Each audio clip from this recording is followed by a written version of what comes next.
Han, baka pwede pa.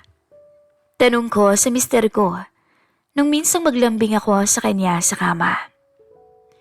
Pagod ako sa biyahe, Han eh. Bukas na lang ulit. Ganon ang sitwasyon ng buhay naming mag-asawa. Simula nung naging abala sa negosyo namin ang mister ko sa Tarlac. Kung pera lang ang pag-uusapan, ay masasabi kong sobra-sobra na ito sa amin. Ang kapalit nga lang noon ay ang oras naming dalawa bilang mag-asawa at lalong naging malayo ang atensyon ko sa mister ko nang dumating ang dalawang trabahador namin sa bahay nitong taon lang. Oo, mahal ko ang asawa ko. Pero hindi ko matatanggihan ang dalawang boy namin. Nasabay akong sinisira at binubuo nung mga oras na wala sa tabi ko ang mister ko. Kung ikaw ang nasa lugar ko, pipiliin mo ba ang tama o ang bawal na masarap?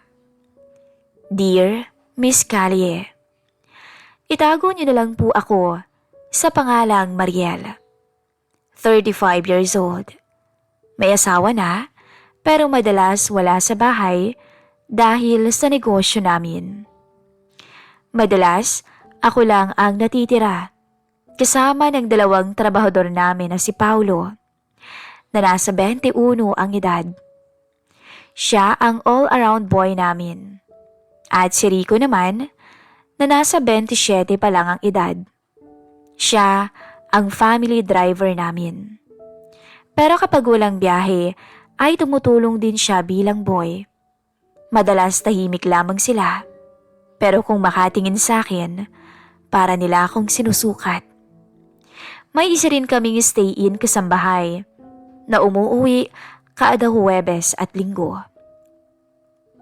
Simulat sa pool, alam kong pilyo na ang dalawang trabahador namin. At ang matindi, alam kong type nila ako. Hindi na bago sa akin yon, lalo na sa mga lalaki. Hindi naman sa pagmamayabang, pero kahit 3 dekada na ako sa mundo, maganda pa rin ako. Maputi at maganda ang hubog ng katawan, lalo't wala pa kaming anak ng asawa ko. Dati rin kasi akong model bago ako napangasawa ng mister ko. At syempre, sanay na akong tinititigan nang may mali siya ng mga lalaki. Kaya sa tuwing wala ang asawa ko, ramdam kong unti-unting dumidiskarte sa akin ang dalawang boy namin. Isang hapon, nasa sala ako at nakashort lang at maripis na sando. Ang init kasi ng panahon nung time na yon. Tapos biglang pumasok ang binatang si Paulo. Ate, ma'am, pasensya na po. Hindi ko alam na ganyan pala yung suot nyo. Ano namang masama? Nandito lang naman ako sa bahay Kaya nga po, hindi lang po siguro ako sanay. Pero, mas bagay pala sa inyo yung ganyang suot. Natawa ako sa sinabi niya. Ang tapang ng binatang to sa isip ko. Habang nag-uusap kami ni Paulo, dumating naman si Rico galing garahe. Pawisan siya habang hawak ang basahan. Halatang kakagaling sa paglilinis ng kotse. Sabay silang tumingin sa akin pagdating niya. Tapos biglang natahimik pareho. Ramdam ko yung tensyon ng ilang segundo. Parang parehong may iniisip sila na hindi ko alam. Oh, bakit kayo nakatingin sa akin May dumi ba ako sa mukha? Tanong ko. Wala po. Pero kung may dumi po ma'am, baka ako na po yung magtatanggal. Tila biro ni Paulo. Hoy Paulo, nagiging bastos ka na naman Sabat naman ang driver. Hindi naman Rico, hayaan mo lang. Okay lang sa akin. Sabi ko. Sinabi ko yon ng may ngiti. Gusto ko lang subukan kung hanggang saan ang lakas ng loob nila. Kinagabihan, dahil day off ng kasambahay namin, Inaya ko silang dalawa na mag-inuman kami sa terrace. Nagdala naman sila ng pulutan at alak. Tipong simpleng inuman lang yung sinabi ko sa kanila. Walang susobra dahil bawal. O sige, mga 3 baso lang ako ha. Ayokong malasing at wala ang asawa ko. Kung malasing ka ma'am, kami na pong bahala sa inyo. Sagot ng binatang boy. Abat ang tapang talaga ng binatang to. Baka gusto mong isumbong kita kay sir mo? Biro ko nang nakangiti. Paulo, respeto naman kay ma'am. Sabat ni Rico. It's okay. Hindi naman ako nagagalit, Rico. Nakakatuwa nga eh. Kasi parang nawawala ang stress ko sa kanya. After nun, tinitigan ako ni Rico nang seryoso pero malambing. Kung tutuusin ma'am, hindi lang naman kakulitan ang kaya naming ibigay sa'yo. Sabi nito. Ganon? So, ano pa ba ang kaya niyong ibigay? Sabay silang napatingin sa isa't isa sa tanong ko. Pansin ko sa mata nila na may ibig sabihin yung mga biro nila. Kung gusto niyo ma'am, pwede namin kayong i-massage kahit buong gabi pa. For real? Talaga lang ha? At ang simpleng usapan ay nauwi sa biroang hindi dapat. At hindi ko alam kung ba't naaaliw akong makisama sa 2 boy namin. Hindi kaya dahil kulang na sa atensyon ang asawa ko sa akin. O baka naman gusto ko rin sumubok ng iba. Yung bago at may thrill na hindi ko pa nararanasan. Habang lumalalim ang gabi, ramdam ko na mas nagiging delikado ang mga usapan namin. Maya-maya, tumahimik sila pareho. Tila nakatingin na lang sa akin, sa katawan ko. Oh, bakit natahimik kayo bigla? Para kayong may balak ha? Madam, huwag niyong mamasamain yung itatanong ko pero nasubukan niyo na ba noon na pumatol sa 2 lalaki? Nang sabay, matapang na tanong ng boy na si Paulo sa akin. Natigilan ako. Alam kong lasing na ang binata, kaya niya nasasabi yun. Pero ang matindi, naramdaman kong uminit ang pisngi ko sa narinig ko. Sira ka talaga, Paulo. Nasabi ko na lang, pero ang totoo, tila nagkaroon ako ng interest sa sinabi niya. Nang gabing yon, ramdam ko na unti-unti nang nagiging totoo ang lahat. At ako, pagdating ng pagkakataon na yon, ako mismo, hindi ko alam kung paano ko sila tatanggihan. Kasi imbis na matakot ako, parang may kung anong excitement na bumalot sa pagkatao ko. At nung gabing nag-inuman kami ng 2 boy namin, tila nabitin ako. May mga salitang binitawan ng 2 na hanggang ngayon bumabalik-balik sa isip ko. At hindi ako makapaniwala na may lakas ng loob silang sabihan ako ng mga ganong bagay. Na hindi nila inisip kung maiinis ako sa kanila at baka matanggal pa sila sa trabaho. Pagkatapos ng ilang linggong out of town, dumating ang mister ko nang hindi ako nasabihan. Nakita ko na lang ang kotse niya sa garahe at halos magkanta o gaga ako sa saya. Siyempre asawa ko pa rin siya at matagal na rin kaming hindi nagkakasama. Han, hindi ka man lang nag-text na uuwi ka na. Gusto lang kitang sorpresahin. Kaya hindi na ako nagpa-drive kay Rico. I miss you, Han. Sabi niya. Niyakap niya ako at hinalikan. Ramdam ko yung pananabik niya. Pero kasabay nun, may bigat at konsensya sa puso ko.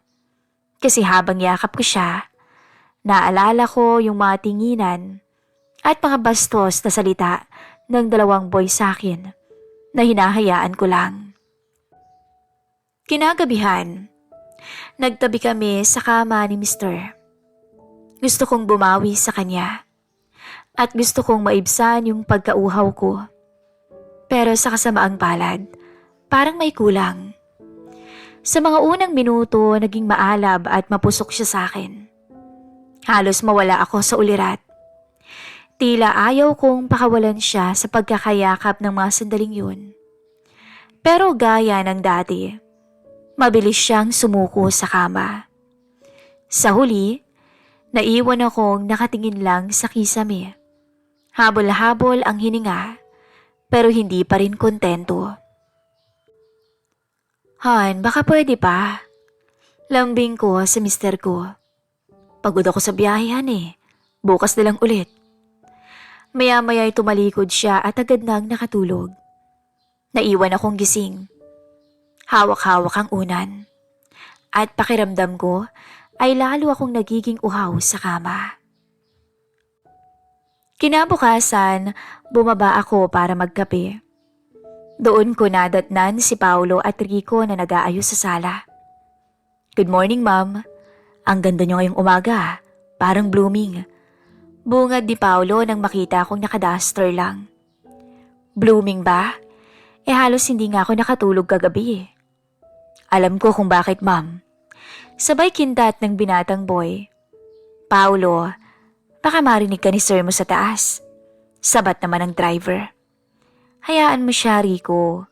At least siya marunong magpatawa. Habang tumatagal, hindi ko na napapansin na unti-unti na palang natutuon ang atensyon ko sa dalawa. Bawat gilaw nila ay napapansin ko ang matipunong braso ng driver habang nagbubuhat ng gamit. Kung paano tignan ni Paolo ang katawan ko kapag nakasando at short lang ako. Ilang araw pang kasama ko ang asawa ko. Pero paulit-ulit lang ang nangyayari. Lagi siyang may dahilan. Lagi siyang abala. At kapag nasa kama na kami, agad siyang sumusuko. At sa bawat gabi, lalo akong nagiging uhaw. Naisip ko, bakit parang mas hinahanap-hanap ko yung excitement na binibigay ng dalawang trabahador kaysa sa mismong asawa ko.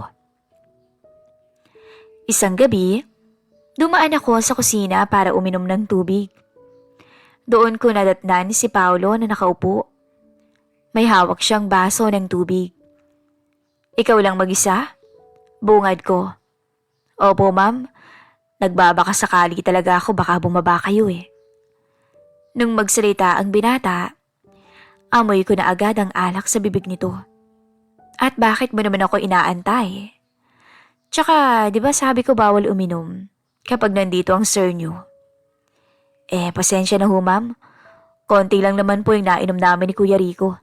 Tsaka, namiss ka po namin kainuman. At bago pa ako makasagot, biglang dumating si Rico mula sa likod. Hindi ko alam kung pinagplanuhan ba nila na antayin ako o baka nagkataon lang. Pareho silang nakatingin sa akin ang oras na yon.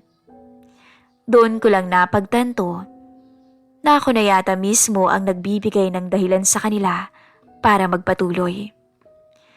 Ang bawat tingin at ang bawat biro ko sa kanila parang nagpapaanyaya na rin sa kanila. Hindi pa ba kayo matutulog? Anong oras na rin? Sabi ko. Hindi pa po, ma'am. Inaantay ka talaga naming bumaba eh. At ayan nga, bumaba nga kayo. Ang kulit nyo talaga. Ano bang hinihintay nyo sa akin? Tanong ko. Bago pa sumagot ang binata, sumabat na agad ang driver. Ma'am, baka giniginaw kayo. Baka may maitulong kami. Sabat nito. Hindi ako giniginaw, Rico. Actually, kabaliktaran. Feeling ko nga mainit ngayon eh. Pareho silang napatingin sa akin nang sabihin ko yun. At agad namula ang pisngi ko. Pero hindi ko na binawi ang sinabi ko. Maya-maya, umupo ako sa lamesa at nilapag ang baso. Tumitig ako kay Paolo, tapos kay Rico. Sabihin niyo nga sa akin, matagal niyo na bang iniisip to? Oo, ma'am. Simula nung unang pasok namin sa bahay niyo. Pero alam naming malabong mangyari yun. Paano kung sabihin kong posibleng mangyari ang iniisip niyo? Natahimik silang pareho. Kita ko sa mga mukha nila yung halong gulat at pananabik. Sa puntong yun, walang salitang lumabas sa bibig nila. Namalayan ko na lang na unti-unting lumapit si Paulo. Umupo sa tabi ko at dahan-dahang humawak sa balikat ko. Napansin ko namang nakatayo si Rico sa malayo. Parang nag-aalangan pa rin. Tumingin ako sa kanya.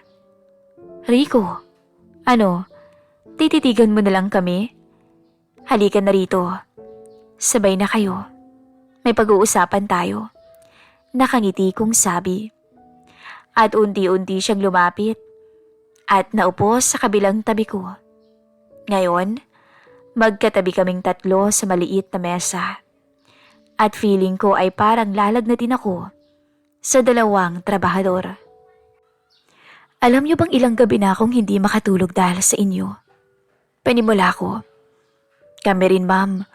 Lagi namin pinag-uusapan kung hanggang biro lang ba tayo.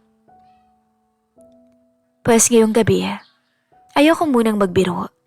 Sabi ko. At anuman ang mangyari ngayong gabi. Sa atin lang to, ha? Walang makakarating sa asawa ko, okay? Dagdag ko pa. Sabay kaming natahimik nung oras na yon. Tila kahit lasing ay di sila makapaniwala sa mga sinasabi ko bilang amo nila. At napapikit na lang ako ng ilang segundo. Sa isip-isip ko, alam kong mali. Pero sa bawat gabing hindi ako makontento sa asawa ko, lalo akong hinihila ng bawal. At doon nagsimula ang gabing matagal ko nang pinag-iisipan. Noong gabing yon, hindi ko na napigilan ng sarili ko. Habang tulog ang asawa ko sa itaas, ako naman ay nagpasya na sundin ang init ng damdamin na matagal ko nang kinikimkim kasama ang dalawang trabahador namin sa kusina. Ma'am, parang panaginip lang to. Sambit ng binatang boy habang di ko alam kung paano sisimulan ang gabing yun. Kung panaginip man, ayoko nang magising. Sagot ko naman ng nakangiti. Hinawakan ako ni Paulo sa kamay, habang si Rico naman ay nakatingin lang. Mukhang nag-aalangan pa rin pero punong-puno ng gigil ang mga mata. Rico, huwag kang matulala lang dyan. Kasama ka rito. Isipin mo na lang trabaho niyo to. At sa puntong yun, binuhat ako ng dalawang boy namin. Patungo sa malapit na sink ng lababo. Doon, halos mawala ako sa ulirat. Hinayaan kong pagsawaan nila ang katawan kong matagal kong iningatan para sa asawa ko. Pero ng oras na yun, tila naglaho lahat ng yun. Para akong naging bayarang babae na naging alipin ng mga sarili kong trabahador. Paglingon ko sa gilid sa malaking salamin sa kusina, nakikita ko ang sarili ko. Doon ko napagtanto. Nakita ko ang dumi kong babae. Matapos ang ilang sandali, sabay-sabay kaming napaupo habang hingal pa rin. Ramdam ko ang mabilis na tibok ng puso ko. Masaya ka na ba ngayon, ma'am? Tanong ni Rico. Masaya, pero takot din.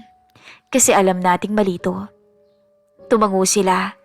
At alam naming lahat na ito ay isang lihim na hindi pwedeng mabunyag. Kinabukasan, nagising ako sa tabi ng asawa ko na mahimbing pa ring natutulog. Nakatingin lang ako sa kanya. Iniisip kung paano ko nagawang maging maruming asawa kagabi. Sa kusina, nadatnan ko sina Paulo at Rico na tahimik lamang at parang walang nangyari. Pero nang magtagpo-tagpo ang mga mata namin, may lihim kaming ngiti at pagkakaunawaan. Good morning, ma'am. Kape po. Salamat, Paulo. Sabay ngiti ko. Akala ko noong gabing yun ay matatapos na ang lahat. Ang isang lihim na karanasan. Pero hindi pa pala. Dahil simula nung gabing yun, tila nagbukas ako ng pinto na hindi ko na muling maisasara. Matapos ang unang gabi sa kusina kasama sina Paulo at Rico, nagising akong iba ang pakiramdam. Para bang may apoy na hindi mapatay. Tuwing makikita ko sila, bumabalik sa alaala ko ang nangyari. Isang araw, lumapit sa akin ang driver. Humihingi ng dagdag sahod. Nagulat ako at parang gusto kong mainis nung una.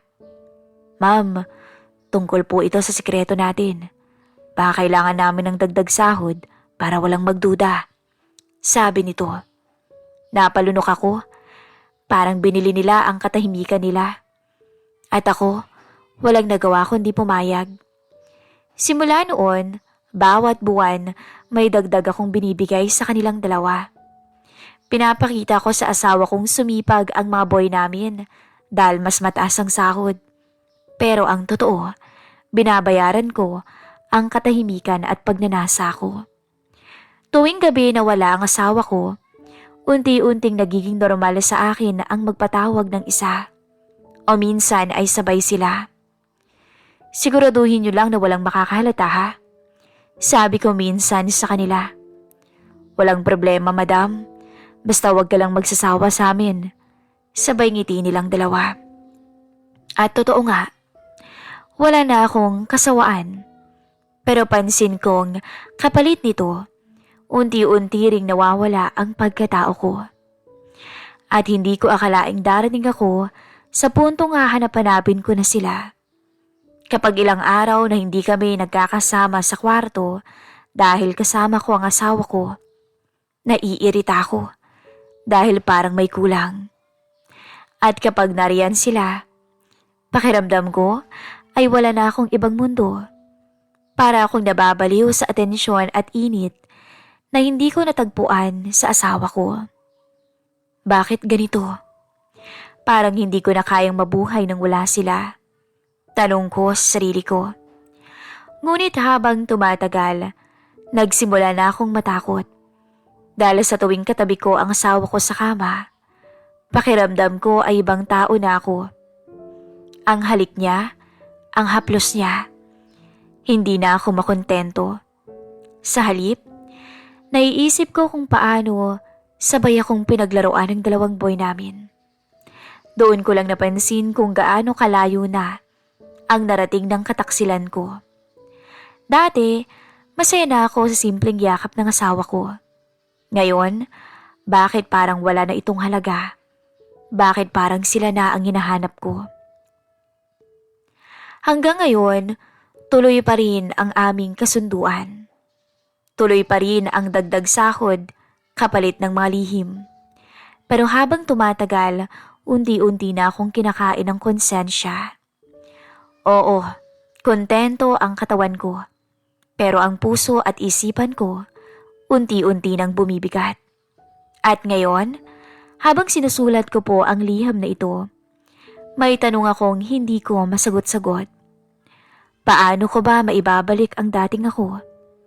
Paano ko maaalis ang sarili ko sa pintong o sa pintong ako mismo ang nagbukas?